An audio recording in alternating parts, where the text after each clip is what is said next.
Assalamualaikum warahmatullahi wabarakatuh. Kami dari kelompok 7. Pada kesempatan kali ini kami akan menjelaskan materi seminar akuntansi keuangan mengenai laporan akuntansi korporat, yaitu Corporate Social Responsibility, Sustainability Reporting, Integrated Reporting, dan juga kasus-kasus yang terkait.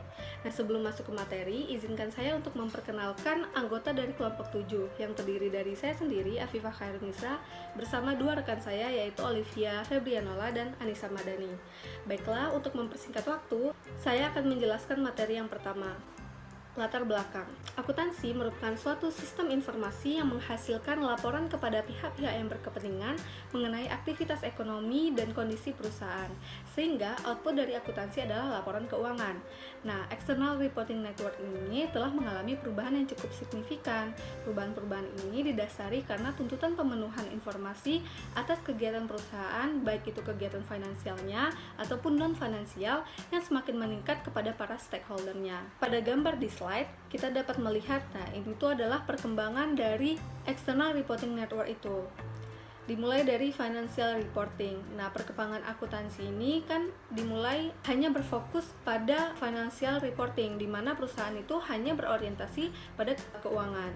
Sedangkan informasi lain yang mendasari informasi keuangan seperti sosial, lingkungan, tata kelola, resiko, dan prospek, keberlanjutan bisnis dan lainnya itu diabaikan dalam laporan ini. Nah, berdasarkan kelemahan yang dimiliki oleh financial reporting ini, kemudian muncul suatu laporan manajemen atau manajemen reporting.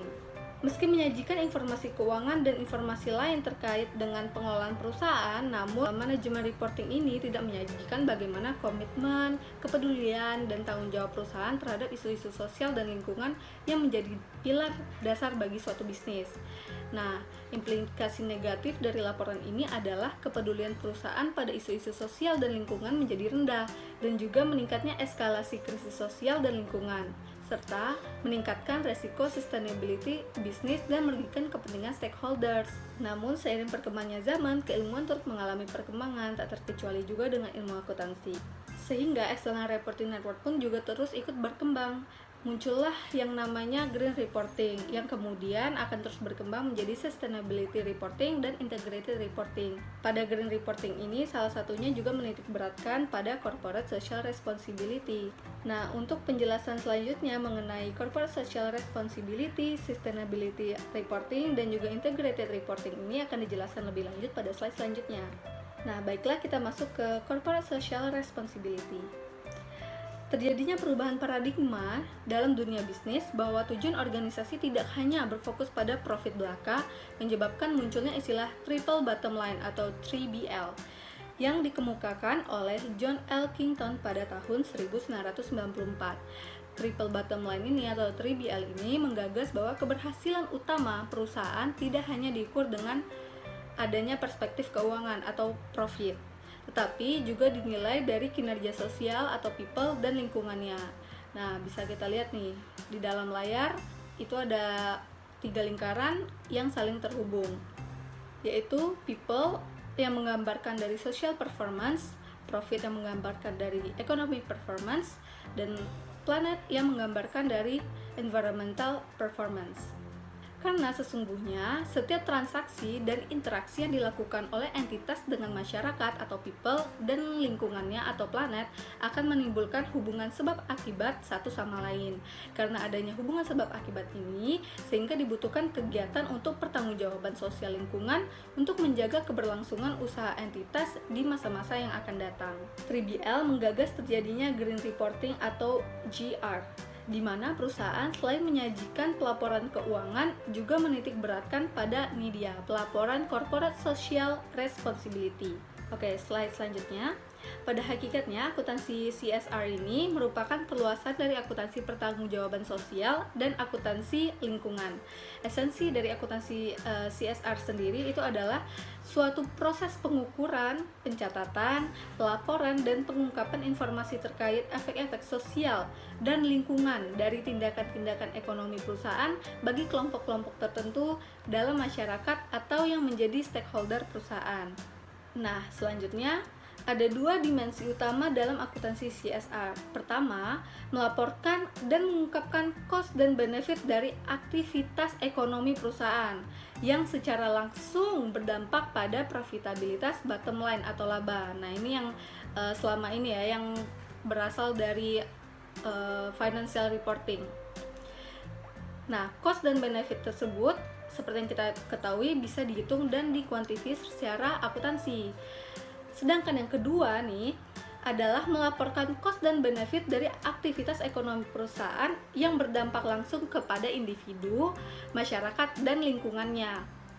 Nah, ini nih yang sulit karena benefit itu yang berdampak kepada individu, masyarakat, dan lingkungan itu sulit untuk dikuantifikasi sehingga pelaporannya itu meski dilakukan secara kualitatif. Namun dalam implikasinya, pelaporan CSR ini masih memiliki keterbatasan. Antara lain, pelaporan keuangan dan pelaporan CSR kebanyakan dinyatakan dalam bentuk pelaporan yang terpisah, sehingga membingungkan para pemakai. Selain itu juga kurang ada integrasi antara pelaporan keuangan dan pelaporan CSR serta pengelolaan perusahaan.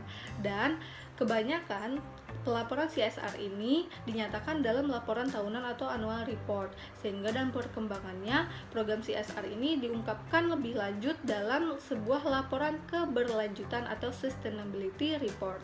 Nah, untuk materi ini akan dijelaskan oleh rekan saya. Pelaporan berkelanjutan atau sustainable reporting. Pelaporan berkelanjutan atau sustainable reporting.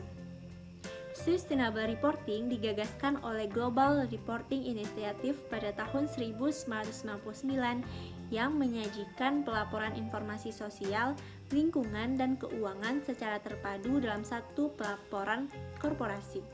Sedangkan dalam modul pelaporan korporat yang dibuat oleh Ikatan Akuntansi Indonesia mendefinisikan sustainable reporting sebagai pelaporan yang dilakukan oleh entitas untuk mengukur dan mengungkapkan semua kinerja yang dilaksanakan entitas yang berkaitan dalam upaya pelestarian lingkungan sosialnya, serta upaya untuk menjadikan suatu entitas sebagai entitas yang akuntabel bagi seluruh stakeholder untuk tujuan kinerja entitas menuju pembangunan yang berkelanjutan. Sedangkan Elkington pada tahun 1997 mendefinisikan sustainable reporting sebagai laporan yang tidak hanya memuat informasi keuangan, namun juga informasi non-keuangan yang terdiri dari aktivitas sosial, lingkungan yang memungkinkan entitas untuk tumbuh dan berkesinambungan. Sedangkan World Business Council for Sustainable Development mendefinisikan sustainable reporting sebagai laporan publik di mana entitas memberikan gambaran posisi dan aktivitas entitas pada aspek ekonomi, lingkungan, dan sosial kepada stakeholder internal maupun eksternal. Nah, setelah teman-teman mengetahui apa sih itu sustainable reporting, selanjutnya kami akan menjelaskan mengenai prinsip-prinsip untuk menentukan konten laporan. Yang pertama, pelibatan pemangku kepentingan. Organisasi harus mengidentifikasi para pemangku kepentingannya dan menjelaskan bagaimana sih mereka mencapai harapan dari kepentingan yang wajar dari mereka. Pemangku kepentingan dapat mereka yang berinvestasi di organisasi maupun mereka yang memiliki hubungan dalam bentuk lain dengan organisasi. Harapan dari pemangku kepentingan adalah acuan utama untuk mengambil keputusan dalam menyiapkan laporan. Yang kedua, konteks berkelanjutan. Laporan harus menyajikan informasi organisasi dalam konteks yang berkelanjutan yang lebih luas. Informasi mengenai kinerja harus dinyatakan dalam bentuk konteks. Nah, pertanyaannya, bagaimana sih sebuah organisasi berkontribusi atau bertujuan untuk memberikan kontribusi di masa yang akan datang terhadap peningkatan atau penurunan kondisi pengembangan tren ekonomi, lingkungan, sosial di tingkat lokal, regional maupun global. Yang ketiga, materialitas. Nah, dalam materialitas, sebuah laporan harus mencakup dua aspek. Aspek pertama, sebuah laporan harus mencerminkan dampak ekonomi, lingkungan, dan sosial yang signifikan dari organisasi. Sedangkan aspek kedua, laporan harus secara substansial mempengaruhi aspek dan keputusan pemangku kepentingan. Yang keempat, kelengkapan. Laporan harus berisi cakupan aspek material dan bondari untuk mencerminkan dampak ekonomi, lingkungan, sosial yang signifikan, serta untuk memungkinkan pemangku kepentingan dalam menilai kinerja organisasi dalam suatu periode pelaporan. Selanjutnya, kami akan menjelaskan mengenai prinsip-prinsip untuk menentukan kualitas laporan.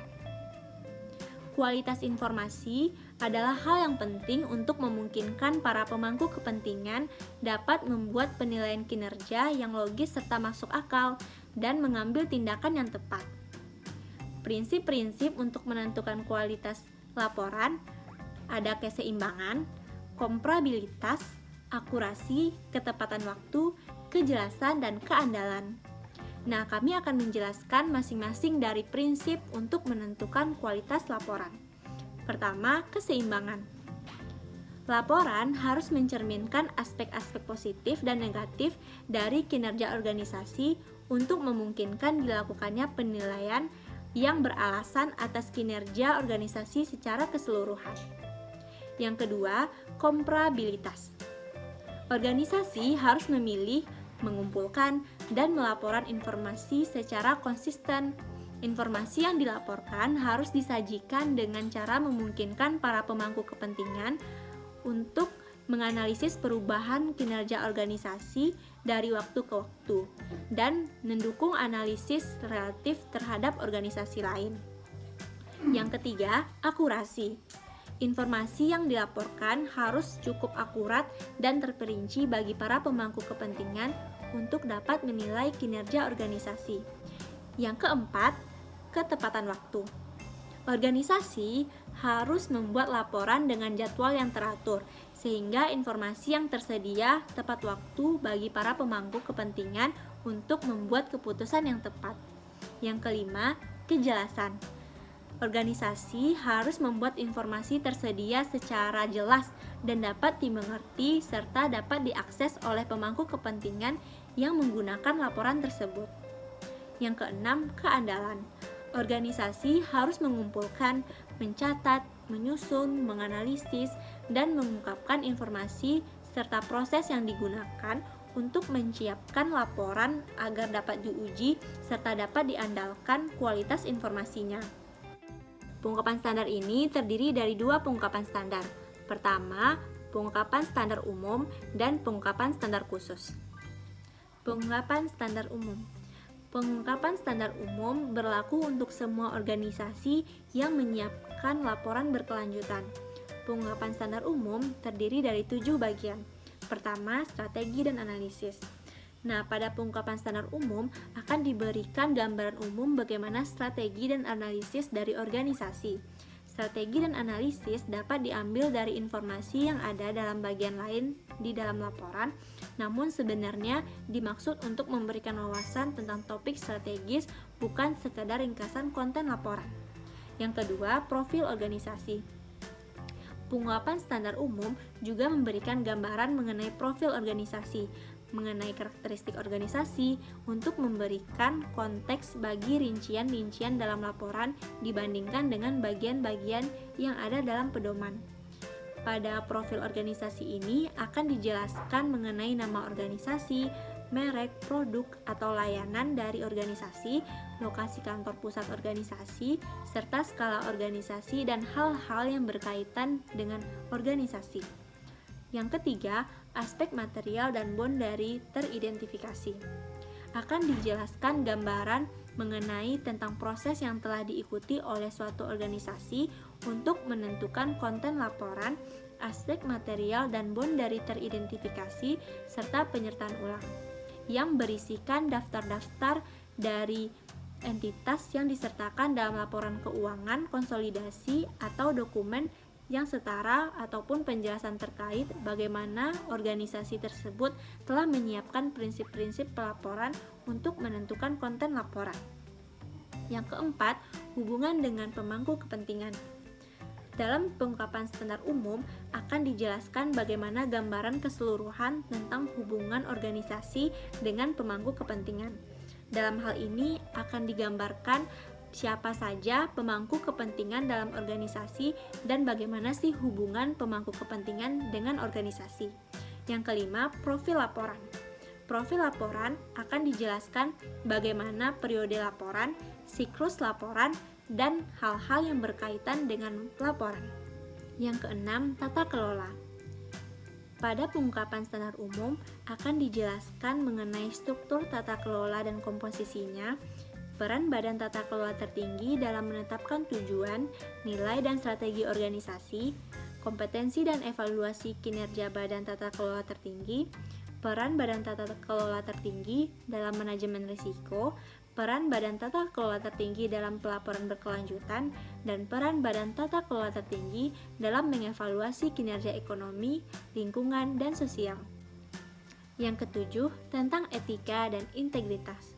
Pengungkapan standar tentang etika dan integritas akan memberikan gambaran keseluruhan tentang nilai, prinsip, dan norma di organisasi, mekanisme internal dan eksternal untuk memperoleh masukan mengenai perilaku etis dan taat hukum, serta melaporkan permasalahan tentang perilaku yang tidak etis atau melanggar hukum dan masalah integritas. Kedua, yaitu pengungkapan standar khusus. Dalam pengungkapan standar khusus, laporan keberlanjutan dalam organisasi menyajikan informasi terkait dengan aspek material, yaitu aspek yang dampaknya diidentifikasi sebagai penting bagi organisasi. Aspek material adalah aspek yang mencerminkan dampak ekonomi, lingkungan, dan sosial organisasi yang signifikan atau secara nyata mempengaruhi penilaian dan pengambilan keputusan para pemangku kepentingan. Pengungkapan standar khusus ini terdiri dari pengungkapan pendekatan manajemen dan indikator. Pengungkapan pendekatan manajemen ini dimaksudkan untuk memberikan kesempatan bagi organisasi untuk menjelaskan bagaimana pengelolaan dampak ekonomi, lingkungan, dan sosial yang berkaitan dengan aspek material. Selanjutnya, indikator. Indikator memberikan informasi tentang kinerja atau dampak di bidang ekonomi, lingkungan, sosial di suatu organisasi terkait dengan aspek materialnya. Selanjutnya, akan dijelaskan mengenai manfaat dari sustainable reporting.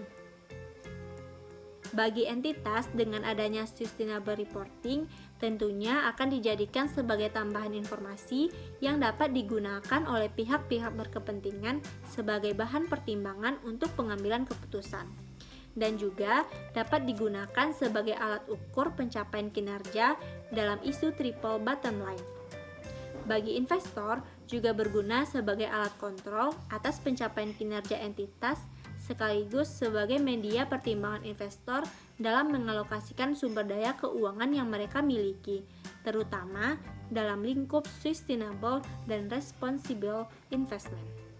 Bagi stakeholder, berguna sebagai tolak ukur untuk menilai kesungguhan komitmen entitas terhadap pembangunan berkelanjutan lingkungan dan sekitarnya. Selain itu, juga berguna dalam berbagai aspek ekonomi, sosial, dan lingkungan. Dalam aspek ekonomi, sangat berguna sebagai pengurangan biaya life cycle, peminimalisasian risiko bisnis, dan meningkatkan keunggulan kompetitif perusahaan. Sedangkan dalam aspek sosial, juga bermanfaat sebagai peningkatan citra dan reputasi dari nilai perusahaan, mendukung karyawan dalam memberikan informasi internal dan kontrol proses yang baik, serta meningkatkan transparansi dan akuntabilitas perusahaan dan meningkatkan kolaborasi atau hubungan pemangku kepentingan. Lain halnya dalam aspek lingkungan. Sustainable reporting juga berguna sebagai pengurangan penggunaan emisi dan gas, pengurangan risiko lingkungan, dan penggunaan lebih tinggi terhadap sumber energi terbarukan. Selain beberapa manfaat yang didapatkan melalui sustainable reporting juga memiliki kelemahan-kelemahan. Pertama, dengan sustainable reporting tentunya pembangunan yang berkelanjutan sulit didefinisikan secara eksplisit. Konsekuensinya, fokus laporan keberlanjutan biasanya berubah-ubah dengan cepat. Dan ini merupakan tantangan bagi para manajemen untuk mengidentifikasi prioritas dalam laporan berkelanjutan dan bagaimana mengkomunikasikan pemahaman mengenai keberlanjutan perusahaan. Yang kedua, terkadang sulit untuk mengidentifikasi dan menganalisa isu mengenai keberlanjutan. Manajemen memiliki tantangan untuk menghubungkan analisa strategi dan manajemen dengan informasi manajemen, akunting, dan laporan berkelanjutan. Yang ketiga, kompleksitas dari keberlanjutan perusahaan sebagai kumpulan tujuan-tujuan yang saling berhubungan seringkali menimbulkan masalah pengukuran dan komunikasi. Laporan keberlanjutan harus didukung oleh akunting yang sistematis dan sistem informasi manajemen yang berhubungan dengan masalah atau isu keberlanjutan.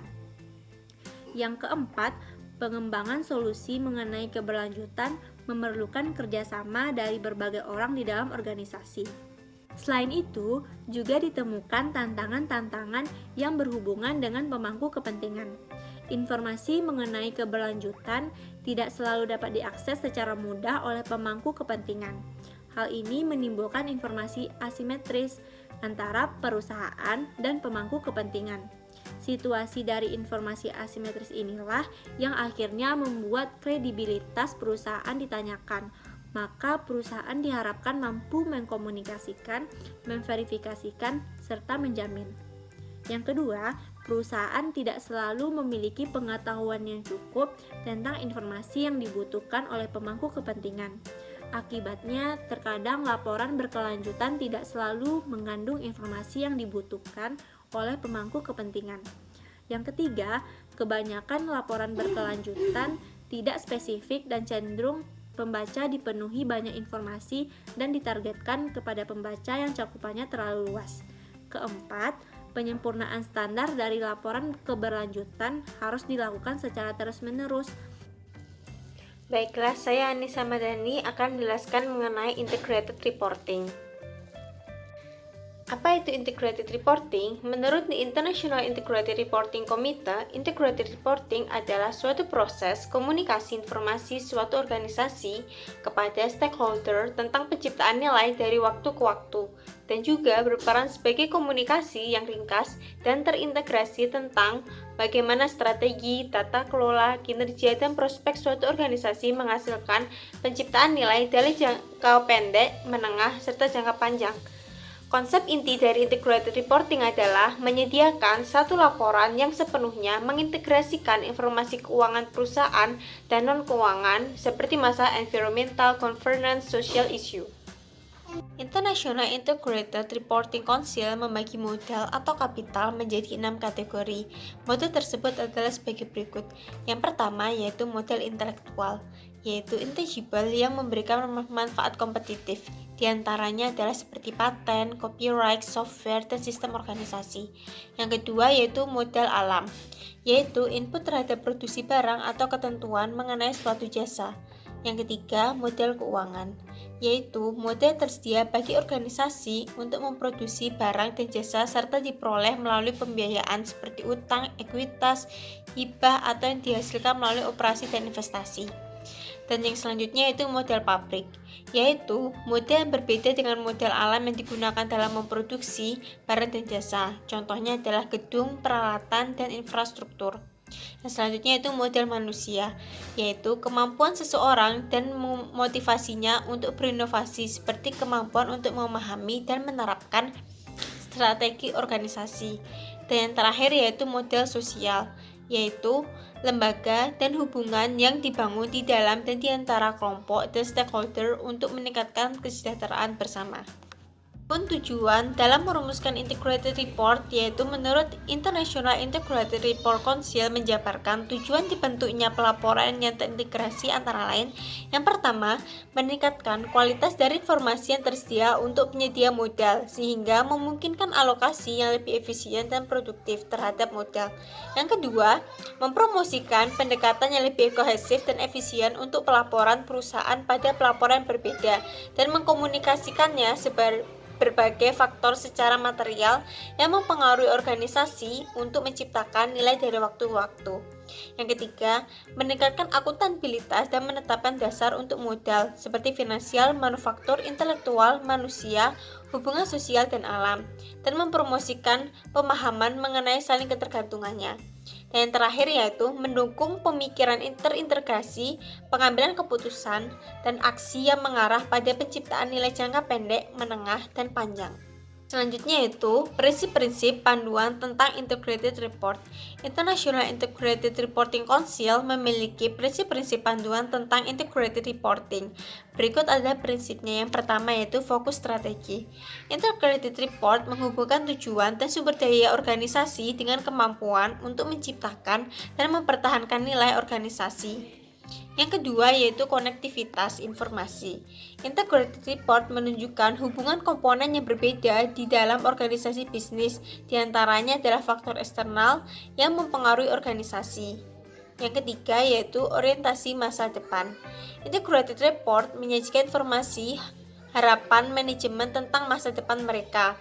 Informasi tersebut bermanfaat membantu pengguna laporan untuk memahami dan menilai prospek organisasi beserta risiko yang dihadapi. Yang keempat yaitu tanggapan terhadap stakeholder. Integrated Report memberikan pengetahuan mengenai relasi antara organisasi dengan stakeholder. Integrated Report juga memberikan pandangan tentang bagaimana serta sejauh mana organisasi memahami, memperhitungkan, dan menanggapi kebutuhan para stakeholder. Dan yang terakhir selanjutnya yaitu elemen-elemen integrated reporting. Mengenai pengungkapan elemen-elemen integrated reporting sesuai dengan standar IIRC, yaitu yang A, ikhtisar organisasi dan model bisnis. Elemen ini menjelaskan mengenai segala sesuatu yang dilakukan perusahaan dan menjelaskan bagaimana cara perusahaan menciptakan dan mempertahankan nilai. Yang B, konten operasi termasuk risiko dan peluang. Elemen ini menjelaskan mengenai lingkungan operasi perusahaan, kaitannya dengan risiko serta peluang yang ada. Yang C, strategi untuk mencapai tujuan. Elemen ini menjelaskan strategi dipilih perusahaan agar mencapai tujuan yang diinginkan. Yang D, tata kelola dan remunerasi. Elemen ini ingin menjelaskan beberapa hal diantaranya tentang kepemimpinan organisasi dan proses pembuatan keputusan strategis. Yang E, kinerja. Elemen kinerja ingin menjelaskan mengenai hal-hal terkait kinerja organisasi, dampak organisasi terhadap sumber daya, dan korelasi antara keduanya. Yang F yaitu tampilan masa depan. Elemen ini menjelaskan berbagai ketidakpastian peluang dan tantangan yang akan dihadapi perusahaan di masa mendatang, serta tindakan yang diambil perusahaan untuk menghadapi semua hal tersebut. Selanjutnya yaitu manfaat. The Association of Chartered Certified Accountant (ACCA) mengungkapkan beberapa keuntungan yang didapatkan oleh perusahaan apabila mengimplementasikan integrated reporting dalam memberikan informasi kepada stakeholder. Kelebihan tersebut antara lain yaitu yang pertama, more integrated thinking and management. Yang kedua, greater clarity on business issue and performance. Yang ketiga, improve corporate reputation and stakeholder relationship. Yang keempat, more efficient reporting. Yang kelima, employee engagement. Yang keenam, improve gross margins. Dan yang ketujuh itu cost of capital impact. Semua unsur-unsur yang tidak tersaji dalam sustainability reporting tersaji dalam integrated reporting sesuai dengan prinsip-prinsip panduan model pelaporan ini. Baiklah, selanjutnya saya akan membahas mengenai kasus-kasus terkait tentang corporate social responsibility, sustainability reporting, dan juga integrated reporting. Nah, di Indonesia sendiri itu masih menggunakan model pelaporan sustainability reporting yang perkembangan serta pengukurannya dikelola oleh organisasi independen yaitu National Center for Sustainability Reporting atau NCSR. Di Indonesia, implementasi sustainability reporting itu lebih banyak diterapkan di badan usaha milik negara atau BUMN. Berdasarkan data yang dihimpun dari situs BUMN, terdapat 119 BUMN yang terdaftar. Namun, hanya sebanyak 28 BUMN yang telah melakukan publikasi sustainability reporting, atau secara presentasi ini totalnya hanya di bawah 30% BUMN yang telah menggunakan sustainability reporting. Nah, itu dapat kita lihat tabelnya pada slide. Di slide terlihat bahwa total dari BUMN itu ada 119 BUMN, dan yang melakukan publikasi sustainability reporting ini hanya bertotal 28 BUMN. Di Indonesia, perusahaan yang listing di bursa mempunyai kewajiban dalam membuat pelaporan dan pengungkapan yang terbuka pada publik, yaitu kepada investor atau calon investor. Nah, kewajiban pelaporan seperti laporan tahunan atau annual report dan laporan keuangan atau financial statement yang dipublikasi baik melalui Bursa Efek Indonesia maupun pada website perusahaan masing-masing. Nah, dalam laporan tahunan atau annual report inilah seringkali mencakup pelaporan pertanggungjawaban sosial perusahaan atau corporate social responsibility. Pada tahun 2011, dari 438 perusahaan yang saat ini tercatat di Bursa Efek Indonesia atau BI, baru ada sekitar 25 perusahaan yang membuat sustainability report atau laporan keberlanjutan. Nah, berdasarkan pantauan kami, sampai pada tahun 2015, total perusahaan publik Indonesia yang melakukan pelaporan berkelanjutan adalah sebanyak 41 emiten. Nah, perkembangan ini cukup lumayan lah jika dibandingkan sejak tahun 2011. Hal ini dipicu oleh diadakannya Indonesian Sustainability Reporting Awards oleh NSCR. Nah, dengan adanya rencana pergeseran sustainability reporting ke integrated reporting, hasil penelitian banyak menunjukkan bahwa perusahaan-perusahaan yang terdaftar di BEI tidak akan mengalami kesulitan untuk memenuhi elemen integrating reporting. Perusahaan hanya harus mengumpulkan dan mengatur kembali informasi-informasi yang saat ini masih terserat dalam laporan keuangan perusahaan, laporan tahunan, sustainability report, dan informasi-informasi lain yang diungkapkan melalui website perusahaan.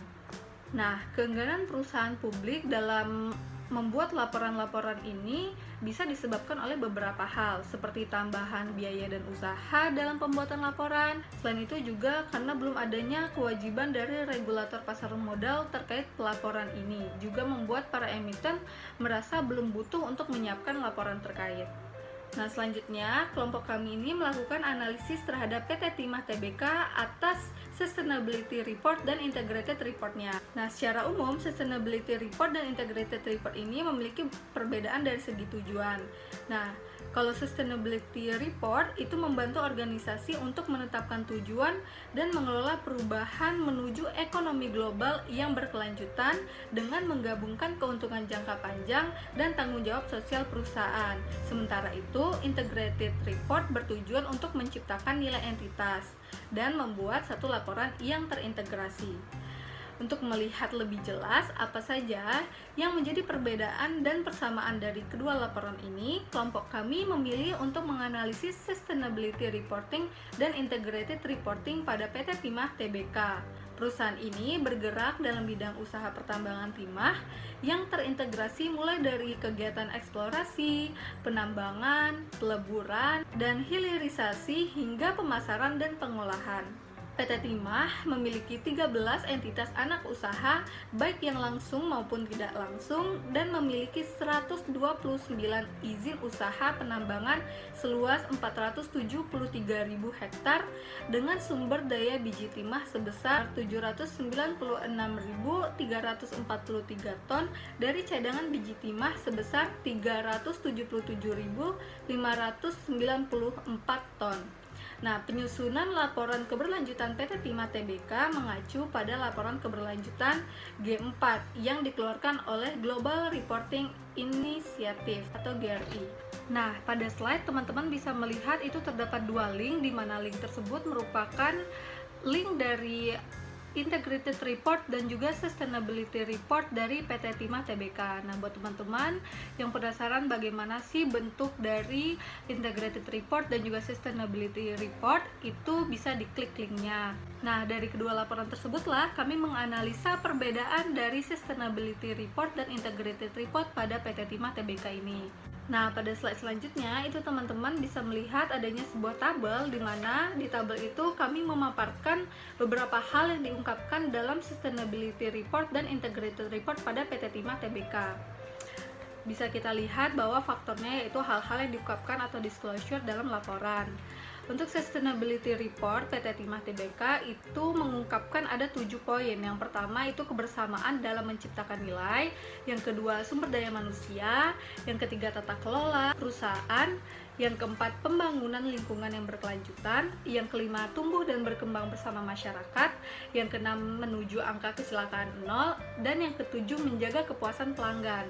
Nah, sedangkan untuk integrated reportnya PT Timah Tbk ini mengungkapkan 9 poin. Di antaranya adalah yang pertama, ikhtisar pencapaian perusahaan, yang kedua laporan manajemen, yang ketiga profil perusahaan, yang keempat resiko, peluang, dan juga strategi, yang kelima analisis dan pembahasan manajemen, yang keenam tata kelola perusahaan yang baik dan berkelanjutan, yang ketujuh sumber daya manusia mumpuni sebagai kunci, yang kedelapan tumbuh dan berkembang bersama masyarakat, dan yang kesembilan peduli dan bertanggung jawab terhadap lingkungan. Nah, selanjutnya saya akan memaparkan hasil analisis kami mengenai persamaan dan perbedaan dari Sustainability Report dan Integrated Report pada PT Timah Tbk.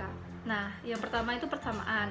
Dari hasil analisis kelompok kami, persamaan dari Sustainability Report dan Integrated Report pada PT Timah Tbk adalah yang pertama, yaitu kedua laporan ini menjelaskan tentang profil perusahaan. Yang kedua laporan ini membahas mengenai tata kelola perusahaan, yaitu bagaimana manajemen mengarahkan dan menjalankan aktivitasnya sesuai dengan prinsip GCG, yaitu prinsip akuntabilitas, transparansi, responsibilitas, dan kewajaran. Yang ketiga, kedua laporan ini membahas mengenai tanggung jawab perusahaan terhadap lingkungan dan masyarakat sekitar.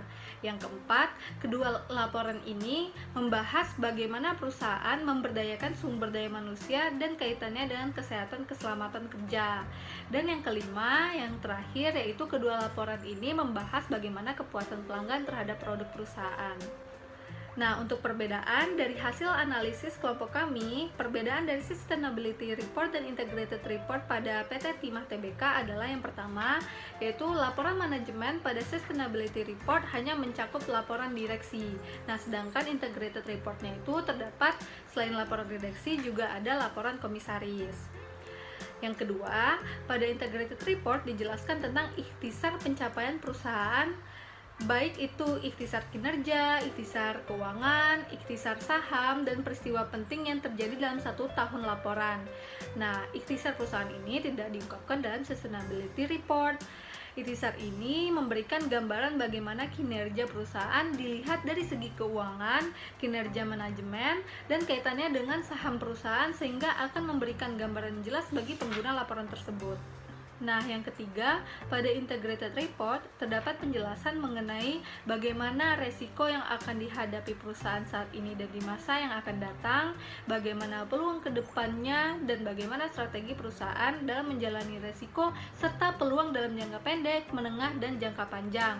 Nah, resiko, peluang, dan strategi ini tidak dijelaskan dalam Sustainability Report. Yang keempat, pada Integrated Report kita akan mendapatkan semua informasi tentang pelaporan eksternal perusahaan, baik itu catatan manajemen, laporan keuangan, dan laporan mengenai tanggung jawab sosial dan lingkungan perusahaan, di mana Sustainability Report tidak membahas semuanya. Hal ini juga merupakan elemen kunci untuk membedakan antara Sustainability Report dan Integrated Report, karena fokus dari Integrated Report adalah meringkas pelaporan eksternal perusahaan dan menyatukannya dalam satu laporan terintegrasi, sehingga menyediakan informasi yang lengkap dan juga utuh untuk pengambilan keputusan oleh stakeholder. Nah, mungkin sekian penjelasan dari kelompok kami. Mohon maaf apabila ada kesalahan. Wassalamualaikum warahmatullahi wabarakatuh.